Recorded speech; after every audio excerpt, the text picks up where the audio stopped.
Welcome to the Roads We've Traveled, episode 25. My name is AJ Pelletier, and thank you again for tuning in, everybody. Hope everyone is doing well and hanging in there. I'm enjoying a nice Sunday afternoon, chilling with my guest here today. Good friend I've met along the way in my, long travels in the music scene and through mutual friends, Mr. Ryan Bair, everybody. Ryan, how are you, buddy? What's happening, man? Not much. How's your weekend going? It's all right. I worked a ton, working a whole lot lately. It's like with music and with wrestling, with all the stuff, there's shows are starting to happen again. Good for everybody, even if it's outdoors, even if you have to wear a mask, even if it's COVID compliant, at least there's something to do. People are getting out there finally. Good. That's awesome, man. So how has life been going during the pandemic for you? I know you just said that shows are starting to happen again for you and everything like that, but has everything else been all right during the pandemic for you? Well, I know at least two individuals who didn't have to worry about the fact that the barbershops weren't open. That was You're looking at them. It's tough because, I know a lot of people have legitimately lost loved ones and lost career opportunities because of this whole thing. I went from working 2 restaurant jobs to working at BJ's Wholesale Club, which through no fault of the companies was just not doing it. And now I work for a TV production company. Things couldn't be better, to be honest. I hate to say it, knock on wood, but I know a lot of people who have gone through a lot of trials and difficulties. And I know some people who've kind of come out of it with either a better mindset or a better job situation, or, some of the people who got furloughed and made this extra money, really caught up on bills. And it was a decent thing for a lot of people. I hate to say that again, but, there's positives and negatives to take out of any situation for the most part. Yeah, I hear you. It's I'm just blessed that I'm still working myself, even though it's gotten significantly slow at my main job. I mean, there's no overtime anymore, and we're just biting our time right now. It feels like, because there's no more jobs really coming in, so we're just getting orders ready for next year, just in case our customers have any work for us or whatever. But what's that? What is it you're doing now? I'm a machinist. I've been a machinist for a long time, but I don't want to do it for the rest of my life, but it pays the bills. I am a CNC operator, which is computerized machining. So, and I basically just make sure that the machines are running correctly. If I have to make any adjustments to the product that I'm making, I type it in, etc. And, I check every part that comes out and follow it to the blueprint and everything. So, but we do a lot of medical stuff. We do a lot of, I haven't seen a whole lot of aerospace lately though, but a lot of medical stuff we do. So, but it's just so mind numbing at times too. It's a career that I never really wanted to get into as a kid, but it was a way for me to get closer to my father, because my father was a machinist, and that's why I went to a tech school as a kid. I thought, he had his own business.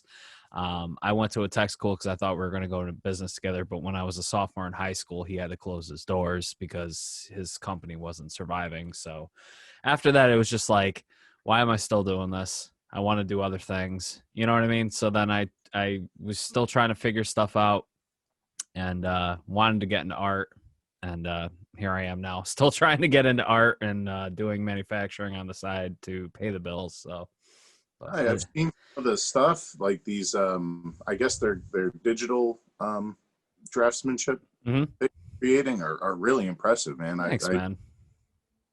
Some people have myriad different talents, you know what I mean, and you seem like one of these guys. You're a hell of a vocalist. That's cool, man. Good for you. Thanks, man. I appreciate it. Yeah, it's I wish I did something 10 years ago, you know what I mean? I wish I just got into an art school sooner instead of later, but maybe my life would have been a little bit different right now, but who knows. But anyway, what's that? I can relate. You Karen Mason, from the metal scene. She goes out to lots of shows and stuff. She's been around. She is doing a lot of really impressive draftsmanship as well. Oh, cool. If you know her, you should maybe hit her up and speak. I don't know her personally. I mean, maybe if I saw her face, I'd probably recognize her, but it's just like I've been out of the scene for a few years now too, so it's like it's changed so much too over the years. So And yet Continuum hasn't gone anywhere. yeah. Oh, speaking of that, by the time this episode airs, Brenda's episode drops tomorrow. So yeah, I interviewed her, and also I forgot to mention too, she's working on something with my old bass player Chris, because he needed a female vocalist for the song that he was working on. And now he wants me to add some screams to it. So I was like, yeah, absolutely. He sent me the track last night. I was like, holy shit, what is this? So, but it was just something fun that Chris wanted to do. And he just needed a female vocalist for this one song. So, but anyway, yeah. I don't know when that's going to drop, but you heard it here first. You're probably going to hear some sort of music from my old bass player, Chris, with Brenda and myself on it. So. Badass.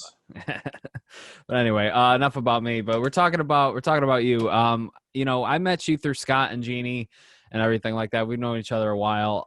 What was growing up like for you? Where did you grow up? In Connecticut. I moved around a lot as a kid. So between Middlebury, Woodbury, Watertown, Waterbury at times. It was a lot of different schools, but I've always kind of, even as a child, only really kept a close couple friends at a time. So I was able to keep in touch with the people, even though I moved, who I wanted to keep in touch with. So not like this big sad story of I moved all over the country and lost every friend I ever had. It was all around here. And then I've moved to Florida, to Texas. I did this job where I was in Arkansas and Vegas and Tennessee. So I've been around a lot, but Connecticut's always been home, and I grew up here, and I was here throughout high school and college. So. Oh, cool. Yeah. I haven't done a whole lot of traveling outside of state other than, a few places here and there, but I mean, I hear Connecticut's always been home for me. A part of me still wants to get out myself too, but at this point in my life, I've said this on previous episodes too. It's I'm afraid to be totally isolated, and somewhere new where I don't know anybody. You know what I mean? Because it's just harder to make new friends the older you get. I feel like, because you're already you have your circle of friends now, you know what I mean? It used to be a lot bigger when you were younger, but as you get older, it gets smaller and smaller, you know what I mean? So moving somewhere new and then starting over, I think is very scary for me, but I don't know. Here's two things about it. One, it's extremely liberating. Yeah. Even if you only have one or two friends, where you move to, or even if you don't really have anybody, it's just it's not that you reinvent yourself. It's just that it's people who don't already know you. People who already know you kind of have their opinion. And fortunately, when you have, good friends like, say, Scotty and Jeannie, their opinion is favorable, and it's good to know that you have those people at your back. It's really cool to establish new relationships with people. And I hate most people. I had this discussion with a young lady earlier this weekend. I don't like people. I technically would be an introvert, but I can talk to anybody, and I can get along with anyone who's polite enough and respectful enough. Right. So meeting new people and seeing how their opinions of you form is very interesting.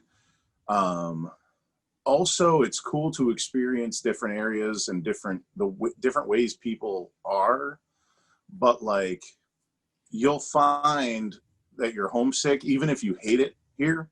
You'll find that you're homesick only because of familiarity and what you left behind, whatever you didn't like, but you also left behind what you did like. Right. Does that make sense? No, I get what you mean too. I also feel too that there's more out there for me somewhere else, and Yeah, You sure. know, like I feel like I'm not being I feel like I'm not being fulfilled here, you know? So I'm Sure. kind of like, what do I do? What do I do? You know? So Well, look what Pat Moore's doing out in Texas. He is so happy, you know. And I think he moved down there and knew like one or two people.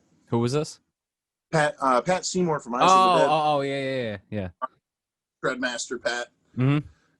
He's down there, and every other post is like, "Wow, this is so cool down here. Like, I feel like I really belong here." And it's like, that's cool. You Mm-hmm. know, he misses his family. He's been back a couple times, but like he's just happy. So you know, you can find a niche elsewhere, but there's just going to be a piece of you here as well. Of course, yeah, exactly. Yeah, I mean, like maybe when this pandemic, calms down a little Of bit, and course. I'm able to afford to travel again. I plan on venturing out and checking out some new places. But yeah, so you traveled all over. You grew up in a few places, but you still managed to come back to Connecticut and stay here, which is really cool. How was your family life like? Well, my mother was raising me on her own, but she had help from her mother and father-in-law. Mm. And then my great grandparents also. My great grandparents had a massive hand in my upbringing. So it was like these, people who survived, who like grew up during World War One and survived the Great Depression, World War Two, all this shit. You know what I mean? Right. We can cuss. You and Scotty were. Oh, of course. Yeah, please. Cuss away. Survived a lot of the bullshit that made the generations directly following those generations, seem stronger, more successful and whatnot. So I was raised, to value the penny and to value hard work and stuff like that in a way that like a lot of people, even my age, might not have had in their young age. Does that make sense? Yeah. Sorry, it's cutting out a little bit here and there. Uh-oh. So You got me? yeah, I can hear you. Yeah.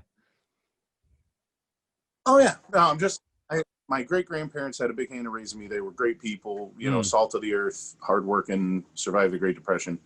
My mother worked her to the bone. Like she just worked hard to make sure that I was okay and fed and had what I needed and everything. Right. And then there was all the moving around. So it was like, make a friend here, make a friend there. Don't get along with all the kids here. Don't get along with all the kids here. But at the end of the day, like I feel like I lacked anything for, not having a father between having my great grandfather and all that. It's not something that like ever is present in my mind. Does that make sense? Yeah, no, I got you. Did your father pass away at a young age, or was he just not in the picture at all? He just wasn't there. Which, hey, again, some people are like, oh my God, how was that? And it's like, I don't know, because I don't know the alternative. Right.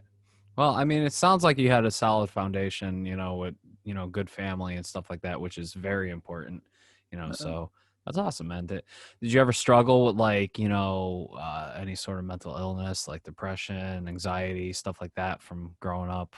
Or, maybe now, Well, I never knew, until 2015. I never knew for sure, but I went while I was living in Vegas actually, and did a whole battery of tests and spoke with a couple of specialists and stuff. So apparently I do have pretty potent depression, and I could have guessed that, but I didn't know. And as a kid, like I just thought I was lonely or thought I was sad, and as a young adult, you get into like drinking and smoking and stuff. Yeah. So, to me, I never really knew, but once I got it confirmed, I actually assumed that I had anxiety and depression, because I have at times gotten like kind of wound up by things, but yeah, no, the battery of tests and all the interviews and stuff, they were like, you don't have anxiety at all. You're cool, man. Don't worry about it. But, What's it like for you when you go through that depression? Like, do you get like super low and like does it just come out of nowhere like it does for me sometimes? Like for me, it's like I'll feel really great for a while and then like out of nowhere it just hits and then I'm like stuck in my head and then I have to like flip it and trick myself into like thinking about something else or thinking about what I'm grateful for to like get myself out of that funk. Or I just work out. If I work out, I feel great after that. I'm not even thinking about my depression. Or if I do something creative, I'm not thinking about my depression.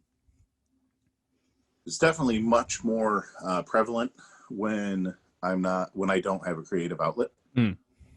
I'm dying if I don't have a creative outlet. Like no matter what I'm doing, no matter how much money I'm making at a job, no matter, who I'm dating or what else is happening in life. Like if I don't have a creative outlet, that's it. Like I nothing. No. You're exactly like me then. If I'm not doing anything creative, that's when I get the most depressed. So. And then yeah, go ahead, please. No. Go finish up what you were saying. Say that like and that doesn't mean, I don't mean to say that like if I am being creative and if I am doing something that I'm like all jovial. And I think anybody who knows me well, I think you even would be able to vouch for the fact that I'm never like bouncy. I'm never like up. Like I can be excited about something, like a thing or an event, but I'm never like just like, oh, I'm in a good mood. Like that just happened. You've got a very like direct, blunt personality, but you're also like funny at with that bluntness too. Sometimes too, you just like a deadpan serious look on your face, like tell me something, and then I'm like, huh, and then like you're just laughing about something, and I'm like, oh my god, all right, like I got it. Like just certain things, just like are pretty funny about you. The dry humor. Dry humor. Thank you. Yeah. Kind of part of depression, because if you can't laugh about something, you're just gonna worry about it. Exactly. But. So, well, I mean, like it sounds like you got a pretty good handle on it, which is good. I hate the fact that like, talking about men's mental health in particular, that it's not really talked about as much, and like I feel like it's finally getting some sort of light shined on it finally now, because we grew up in the generation where we were told to man up, don't talk about your feelings, shit like that. Like my father was notorious for that kind of stuff, and I never was. I was like, nah, like I feel like shit, man. Like I want to talk about it. Like why is it not cool for me to talk about how I feel? And unfortunately the suicide rate in this country for men is astronomical, So I mean, one of my friends passed away last year from suicide. So sorry to hear that, man. Thanks, man. It sucks, man. And I'm just glad that now it's become more socially acceptable to open up about your feelings and talk about things, because it's not healthy to not talk about it, so yeah. So, but anyway, not anything I've ever been afraid of is like talking about it, Like I try not to volunteer it, because there is definitely something to be said for like somebody like looking for sympathy and like being dramatic, there is that, that does exist, and it's unnecessary. I'm not just gonna go to my coworker and be like, dude, I'm super sick. No, yeah. You gotta, talk to a close friend, talk to a family member, talk to a therapist, you know what I mean? Do that kind of thing. But yeah, no, I'm not going to tell Joe nobody over here, like, oh my God, like you'll never guess what happened to me. Like, person doesn't even fucking know me that well, so. Exactly. And probably doesn't want to. So like, exactly. So anyway, so let's talk about music for a while. Like I know you've been involved in the scene here and there, and you've done some shows, but I don't think I've seen you play, to be honest with you. I've seen video of you doing like a lot of cover songs. Was that all that you did, was just like covers in the scene, or did you have your own band at one point? So with the best way to answer the first question, I've found relative success. I'm not talking about money. I'm not talking about like record labels looking at me. I'm talking about like played a bunch of shows, had a lot of fun with my friends. I've done a lot of that in the sense of covers with when I lived in New York City for 5 years. I made friends with the drummer at the place I worked, and we did a band called John McClane and the Diehards. Nice. And it was a dream of mine forever. I always wanted to do like pop or like, you know, other genres as rock songs. And like I started singing Britney Spears at karaoke, but like singing it like rock. And I think I've heard you do that. Possible. Yeah, I think I've heard you do, now that you say that. And I was doing that. A lot of people started doing similar things, and I'm not saying they took that from me. I'm just like, I had done it independently. And like, you know, John McClane and the Diehards would do like Spice Girls, or we would do like Ray Charles, or we would do like, you know, AC/DC or Led Zeppelin, but it would all be that kind of like hard rock, like just kind of have fun. Back then I had my falsetto in tune. I had like the screaming stuff, not at all to your level of aggressive tone, but like along the lines of like a Devin Townsend, you know, that high pitched scream, I would do. And it was a lot of fun to like do really unexpected material in that style. So as far as covers go, I like to do that. Jeff Miles hooked me up with a bunch of guys from the area. We all did it together. You did the same thing, I think, before I did. You did AJ and Friends. When did that happen? Oh, that was just a one-time thing. That was a charity show. Back in 2018. Yeah, we raised money for melanoma and pulmonary fibrosis research. So yeah, that was a lot of fun. Yeah. Speaking of Jeff Miles, he's going to be on the show in a couple weeks. So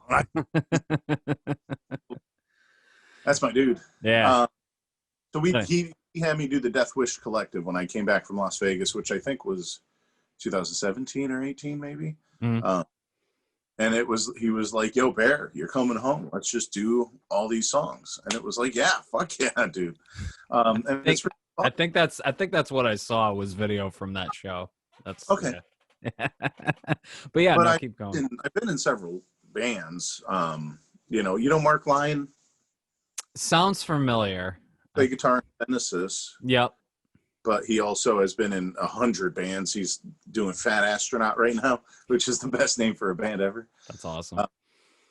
He's a gem. And when I was in college, we were in Ariakin together, and we did the Webster all the time. We did New York City all the time. That was, you know, the most like I've achieved from a like, you know, musician standpoint, but nothing like you. You did all this stuff. In the Red got signed, right? We almost did. We did a this thing for Elm City Music Fest, which had record labels coming down to check out new talent, and it wasn't just rock; it was also rap. You know, a bunch of other genres that were playing throughout different bars in New Haven that night or that entire weekend.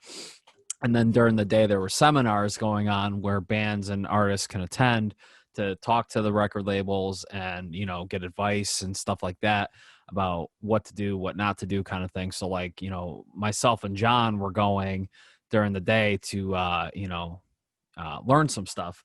And then at night, the labels were coming out and checking out all the artists and the bands, you know, just seeing what kind of fresh talent's out there. You know what I mean? But we did have someone look at us, and we were told flat out that we had a generic style sound and nobody would sign us because of that. And also 2 members in the band were pushing their 50s. So, yeah. Well, yeah, I mean, thanks, guys. Yeah. No, man. And that's kind of like, that was kind of like the beginning of the end for me and Chris in the band, because tension started building in the band. People were constantly arguing all the time. It just wasn't fun anymore. And then Chris and I ended up leaving at the end of the year. So yeah, now I don't even talk to Pete anymore because a band with it's guys pushing 50 still got noticed, still got the right. attention. You know what I mean? You must have been doing something right. Right. Yeah. I mean, like I feel accomplished. I feel very proud of what we did. It's sad that I left because I didn't want to end up hating everybody. And I knew if I stayed, it was just going to get to that point. But also at the same time, there was a lot of other stuff going on within the band that I had to walk away from. So, but now it's like I said, like, I'm not really talking to a lot of those guys anymore. It is what it is. I wish them nothing but the best. I know they've got their new lineup right now. And I believe Desiree went back to the band. Um, but, I wish them all the best, in whatever they do. So, and I know Cody and John have got their new project, Epsilon, that started up. So, and I'm definitely going to check that out when they get some material out. So, but I'm working on new stuff myself too. Actually, this podcast is going to be taking a hiatus after this round of guests and everything, because that's what I'm going to be doing. I'm going to be writing new music. So, Oh, cool. Good. Yeah, can't wait. You got people you're playing with yet or no? Yep. I'm going to be working with Doug and John from Fear the Masses. I'm going to be working with Mike Castro, formerly of Fear the Masses, and my boy TJ from, Light Spain. And yeah. He's the best. Yeah. He's so good, dude. Yeah. He was supposed to come on the show. But unfortunately, the weekend I had him booked, he was closing on his house and moving in and everything. So I was like, we'll figure it out another time. So, but yeah, I'm looking forward to it. But anyway, but yeah, Dude, like I'm so jealous. I've been with Lee forever. Since they left Light Spain, I've been like, come on, let's do something. Yeah, this is just going to be strictly just a studio album. I'm not looking to go out and play shows or anything like that. I mean, like, when the thing's done, it's not going to be done for a while. I'm not saying it's going to be done in a couple months. Like, we're just getting together and writing and stuff. But whenever this album is done, like, we'll probably do one show and then that's it. I can hang my hat up and be done after that. So, but So this is like your personal, this is like, I need to make this album before I stop. Exactly. Yeah, this is going to be my final thing. Like, it's going to deal with everything that I've gone through in the last 5-6 years. It's going to focus a lot about my mental health and my struggles and just stuff that I've been wanting to write about for a long time. So, and I'm looking forward to it. Awesome. Good shit. Yeah. But yeah, let's get back to you, man. Like, so you did a whole lot of shows, with the, you played shows in New York. I wish I played shows in New York. I never got that far, but we did, like, the Webster, we did the Palladium, we did shows out of state here and there. What were some of your favorite shows when you were playing out? Well, I'll always hang my hat. And this is all Mark Lyon. This was not me. I did not make any happen. I was lucky enough to be in that band with him. But Keith Zallinger was the bassist for a lot of it. He's a great, great guy too. We played Anthrax and Dio at the Webster, and we sold the most tickets. Like, genuinely, like, we didn't have to, like, buy our own tickets. We didn't have to bullshit. We sold the most tickets. So we actually played in between Anthrax and Dio at the Underground. That shit was packed, bro. That was packed. And I believe that was a good night for me. Like, I was never diligent enough to practice enough to be consistently good. So I'd have my off nights, not more often than the good ones, but, like, enough that, like, I could never honestly say, like, I was a great singer. Right. On a good day, like, I could stand up to anybody, but on another day, like, my shit don't work. We all have our days like that. Like, yeah. I was never 100%, all the time. I don't think I was ever 90% half the time. You know what I mean? Like, Anthrax and Dio was huge. We opened for Overkill, which was fucking cool. Overkill was awesome. Wasp. Oh shit. They put his microphone stand, and I was like, do I get to use that? And they were like, no. I'm like, all right, cool. Let me see. I mean, I think essentially that's all the like names. When I was the first singer for Lyra, which was out of Stamford, which after I was gone had a female singer. And Mike Devaney is a good guy. Like, we got along. We were friends from before, and I was living in New York City, and I would take the train to Stamford where he lived, and we would practice. And then I moved back to Connecticut, and I would drive an hour to Stamford to practice. We had some incredible compositions. It was really, really, really good music. And if we had modulated it, if we had tried to like go like an octave down, I would have been like so comfortable. It would have been like easy, you know, but I was pushing the top of my range with my like straight voice. And, you know, I could have like done more falsetto, but it would have been like, you know, sometimes like King Diamond, as impressive as he is and as awesome as he is, can sound comical, you know, you don't want to. Or Halford, you know, as badass as Halford is, you know, sometimes you don't need to do all the falsetto all the time. So like, I couldn't really find my place in the key that all the songs were in. And the guys in Eyes of the Dead actually made a video. They tased one of the guys got their balls tased, and he's like rolling around on the ground, and they were like, yeah, maybe if we do that to Bear, he can hit those notes. I was like, oh. Don't do that. At the end of the day, I'm on with Lyra when I was there vocally, at all those notes and nail them, like that shit was fucking dope. But we didn't do any big shows. We were always in Connecticut, like, but those were really good shows when I was on point, because just the songs were so good. Nice. And Red Mud Rising was my first band ever. And I'm sitting in the basement that we used to practice in, because my original bassist, my first bassist ever, we're still friends. He's my landlord. I live in his house. Oh, cool. Yeah. So we didn't play shows hardly at all. We would just do open mics and stuff like around town. But they were the most fun, because I'm there with my boys. Yeah. We're like going bananas, playing, you know, covers, or we would either do covers or we would jam. Nice.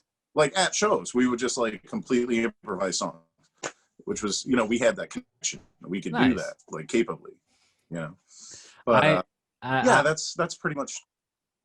Yeah, that's cool, man. I only did, I think, one open mic, and it was so dumb.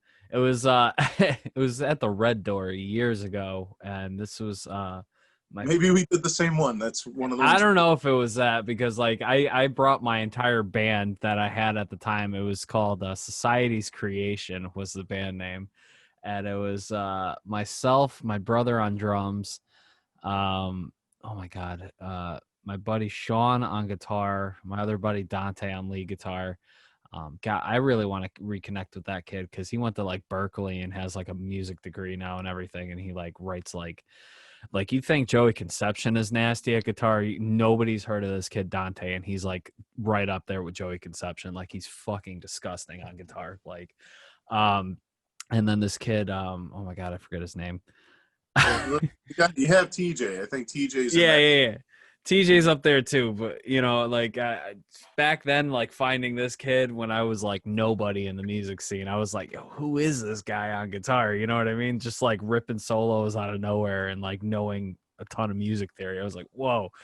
But anyway, you know, long story short, we played like 5 minutes at the Red Door, and it was just like one song.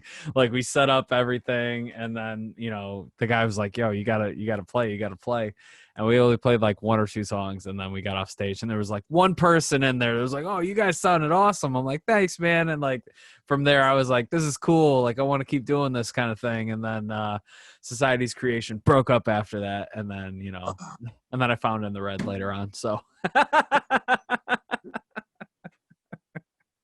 Oh man, one guy is waiting for the Society's creation reunion. dude, I tried re-listening to this. I had a disc. I don't think I still have it, but like some of the garbage I wrote back in the day, I was like, oh, like this is garbage. Like just my vocals and my writing style. I was like, thank God I've grown. You know what I mean? Like, Yeah, you look back on stuff once in a while, and you're like, oof, yikes. even some in the red stuff, I still cringe listening to. It's just like, ugh. But yeah, I'm my own worst critic. Like, I'm never fully satisfied with anything I do. Yeah, and that's what makes you a good artist. You know what I mean? Like, you're never supposed to be like, oh, that was good enough. It's not. It shouldn't be good enough. Right. Exactly. You know. But let's switch gears a little bit here. Let's talk about wrestling. Now, you've been a fan of wrestling since you were a kid because you were on our old podcast, The League of Extraordinary Frontmen. You were talking about wrestling with Scott and everything. You know, you grew up on wrestling. What made you want to get into pro wrestling? Well, so when I told you about being raised by my great grandparents, I would sit on my stomach in the living room, and Nanny, my great grandma, would take me to the video store, and we would rent wrestling matches. And you know, Randy Savage was the dude, man. That was the freaking dude. And people who aren't big into wrestling are like, oh yeah, the Slim Jim guy. And it's like, yeah, I mean, he was that like big a personality, but like as a performer, like as a wrestler too, it was just like captivating. And I, you know, grew up and I never really fell out of it. And then, cause again, I wasn't like playing sports. Like I had to, like, of course my mother made me play soccer for a while. Of course, you know, I had to try T-ball and shit like that. But like because I moved around so much, I wasn't terribly social. So like I would want to watch wrestling when I was at home. I wouldn't want to go out and play. I wouldn't want to, you know, I would go play outside. Like I would pretend, you know, but I wouldn't like want to like go find a bunch of friends on the street, you know? So I, you know, watched. And then, you know, Shawn Michaels, Bret Hart came along and it's like, oh man, this is sick. All this stuff happened in wrestling that was to a non-fan was probably not very interesting. To a fan was like super captivating. And then, you know, the Attitude Era had happened where Stone Cold and The Rock and Mankind and all the guys that everyone knows now like took over the world. Yeah. And all of a sudden everyone else likes wrestling. And I'm like, I've liked it the whole time, you fucking posters, you know? And it just kept going. And in high school, I met the Warziniaks in junior high, actually. And they weren't even involved. It was Fred Caruso and Dan Zarello were the two friends that I was like, yo, let's like go in the backyard and like fake wrestle. Because I had a VHS camera. You know? Right. So we would make these wrestling tapes and it would be like two of us or three of us maybe. And like, if you're, you know, you would put on a different t-shirt to be a different character and like, just, you know, really, really, really, really bad. I got some backyard wrestling stories I'll tell you as soon as you're done, but yeah, go ahead. Yeah. TJ does too. TJ's got like actually famous people that he used to backyard wrestle with. Oh, no shit. That's pretty cool. So we started doing, and then the Warziniaks got involved and they wanted to take it seriously. They were like, no, we're not doing this t-shirt bullshit. You have your character and that's what you do. Sounds like Scott. Yeah, all three of them, really. All three of them. And so we started taking it a little more seriously. And then we bumped into these kids from Winstead who like really like hit each other and shit. And we were like, wow, we got to step our game up. That's kind of impressive. So we tried to match their physicality, but we had the better like storytelling and like characters and stuff. Right. And when you put those together, we made our own ring, and it was not safe and it was not what we should have done, but we did. And we started doing like Boy Scout troop events and like birthday parties and stuff. And it's like, we never got further than that, but we were doing better pro wrestling than some of the shit that you see on TV, you know? Yep. And then I was 2014. So I was old. I was after 30. And I saw on Ron Celentano's Facebook that Stevie Richards from ECW was doing a wrestling seminar at a wrestling school in New Haven. Nice. And I was, what? And I messaged Ron and I was like, hey, do you think, like, if I don't have any experience, maybe I could go to do that? It was at Anthrax and Dio, where I went to Ron Zombie, who had just had surgery on his knee. And I knew him from Nasty Disaster, but I was also a wrestling fan. Right. So, like, we had talked about it before that. And I said, you know what, Ron? I'm going to train someday and we're going to have a match. And he was like, okay, kid. So I messaged Ron and I'm like, hey man, you know, do you think I could go? He's like, let me talk to Stevie. And I was like, you know Stevie Richards? Because, you know, Ron Zombie. Yeah. Once you get to a certain point, you realize like all the wrestlers know each other, right? You know, for the most part. And so they let me go, and then I started training on the weekdays because I waited tables at night. They would give me private classes, which was super dope. And I got in really good shape. I was kind of approaching maybe having a match and had a breakup, wasn't making enough money, kind of fell out of it. And then a couple of years later, got back into it, and that school closed. PWA in Connecticut closed, and PWA was always good to me, and you know, I got my foundation there. But then I went over to Test of Strength with Wagner Brown, and that's where I was able to be more consistent. So I was able to learn more, be more present, and start having matches. Very cool, man. I rambled, but no. It's what I wanted to know. Like, I didn't really know all this. That's really cool, man. I saw Ron wrestle for the first time years ago.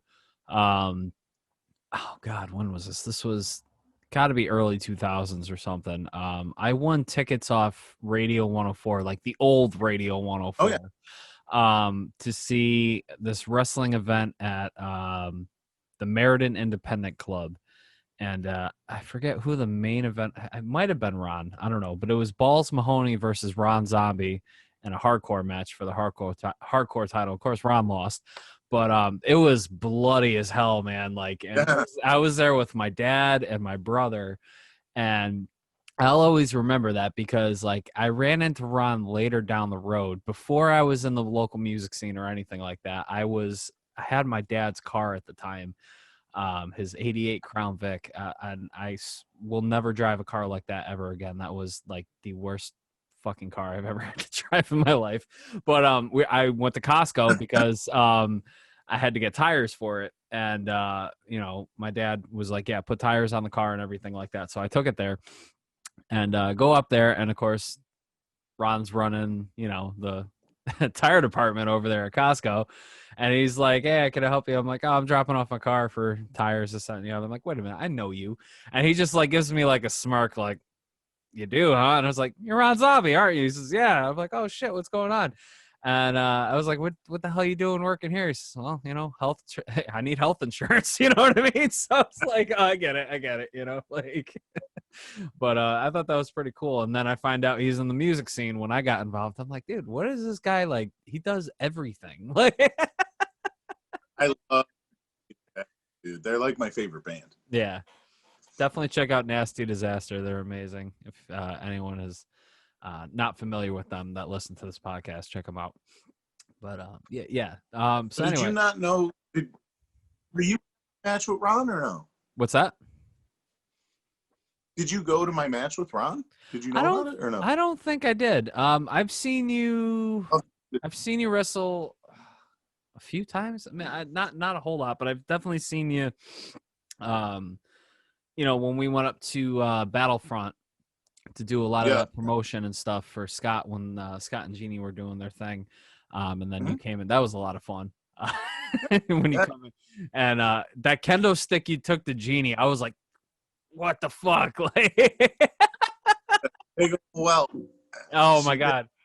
My jaw dropped when you did that too. I was like, oh shit. oh, the goal.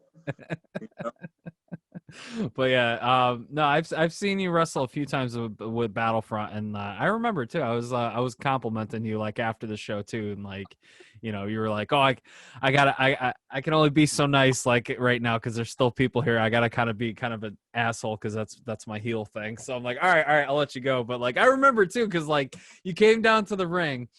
And I had a beer in my hand. You grabbed the beer from my hand and you swigged it and you threw it down. I was like, motherfucker, I just bought that beer. Like, now I got to get up and get another beer. What the fuck? That was fun. If I didn't buy you one back, I owe you one. It's okay. It was so funny. It was so funny. I had a lot of fun. But speaking of all that, you got to work with Justin Credible, man. ECW legend. Also a part of the Crossing Rubicon Seeing Red music video. Definitely check that out if anyone has not seen it. Ryan was the heel protagonist in the video, but it was also a real match too that happened, correct? That they just took the footage. Yeah, oh yeah. Right. Okay.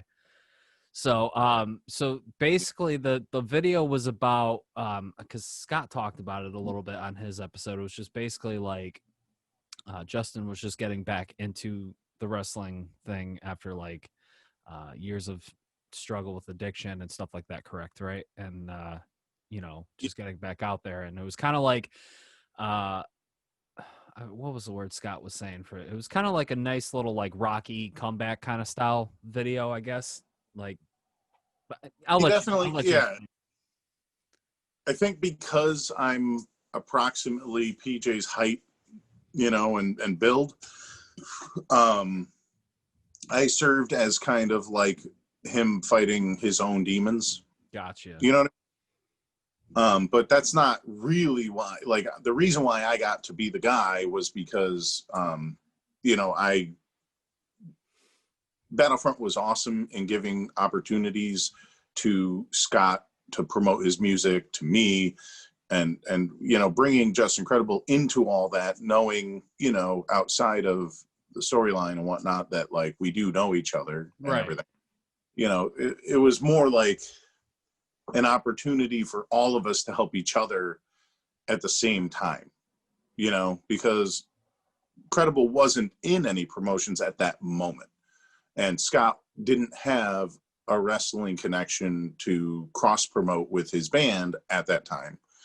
And I was still pretty new and didn't really have a leg to stand on as far as like, you know, put me in these situations where I can thrive. Right. So all three of us really helped each other. And Justin Credible got to film pretty much the finale for his documentary, which still hasn't been released, but that's pretty much going to be the button on it once that comes out. Right. Is this big match with me. So like, you know, he went to jail. We were supposed to wrestle in January, either on my birthday. Yeah, it was on my birthday. It was January 5th. We were supposed to wrestle on my birthday, and he went to jail like weeks beforehand. So Battlefront, to their credit, scrambled, found another like good opponent, like somebody who's well known. His name's Brutal Bob Evans. He's extremely well known within the wrestling community. He's done some television companies and stuff. And now I have a lifelong confidant and mentor through having worked with him. Nice. Because, you know, we'll butt heads because we're wrestlers and we all want to be the best. But now I have somebody that I can be like, hey, Uncle Bob, listen, I have this question. And because he's a good person and because he wants to see the business as a whole survive and thrive, he will, you know, he'll help me. I help him if I can, with what little means I have, you know. So I got to work with and ingratiate myself to Brutal Bob. And then PJ Credible still wasn't out of jail yet. I got to have a match with Scott, which is so freaking cool. You must have been at that one. I'm pretty sure I was at that one. That was fantastic. This guy trained 20 years ago, fell out of love with wrestling because of how it was back then, because wrestling, a terrible place in certain places at that time. Right. Like, people were asking other wrestlers to hurt other wrestlers. Like, it was not. Nowadays it's kind of like a bunch of dweebs, to be honest, and I'm okay with that. Yeah. I don't want to have to risk getting into a real fight because somebody got their feelings hurt. You know what I mean? Right. So, like, you know, Scott trained 20 years ago. He didn't have the opportunity to have like a really like good match and tell a really good story in front of a fucking sold out crowd that was rabid about it. Like, they loved our bit, like us playing off each other. So, you know, that was awesome. And it helped me too. All of this is everybody helping each other. Right. And then ultimately I did get the match with Credible. So the story of what I was able to be a part of in Battlefront was really, really cool. They aren't doing events yet because COVID, Massachusetts, and, you know, it's real tough right now. Test of Strength is doing events in Connecticut outdoors. We have one October 24th. I'm going to just throw out there. Oh yeah, we got plugs coming up in just a few minutes, so definitely. But yeah, they were doing it at the old City Limits, right? Or Riders, it's called now, or something. Called Ride. I recognize the venue and the photos. I'm like, I played there. Yeah. And they actually, I like that venue for music a lot too. Yeah. You know, the sound was always good. Yeah. It was really sad when it shut down. Maybe that for a has while something too. What's that? Yeah. Maybe it has to do with the concrete floors, the sound being so good. Like, maybe you get yourself up there so well. I remember doing Diversity Metal Fest there. That was one of them. And then I remember seeing Shadows Fall and Dead by Wednesday there. Oh, wow. Okay. Yeah, it was a long time ago. Yeah. But yeah, let's was there anything else you wanted to talk about with the wrestling stuff before we get on to plugs and future plans? You're answering questions, you know, whatever. Thank you for letting me put it over, man. You know? Oh yeah, absolutely. So let's wind it down a little bit. Let's talk about future plans here. You know, you got a couple shows coming up and everything. Is there anything else you got down the pipeline for yourself?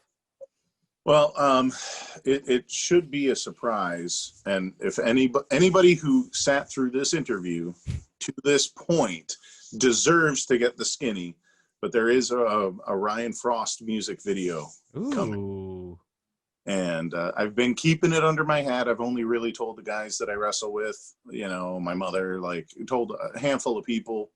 But I had some fantastic musicians and sound engineers help me put the song together. And I work for this TV production company now, and it looks like I'm going to be able to use those resources. Very cool.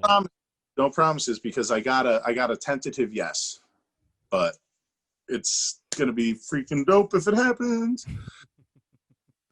I might have to keep in contact with you when I'm ready for something like that down the road, but you know, we'll see. This guy who's going to record it with me, you know, has done music videos for other people. He hasn't been the guy in charge before. So a really good opportunity for him to put together something that he can show others to try to get business.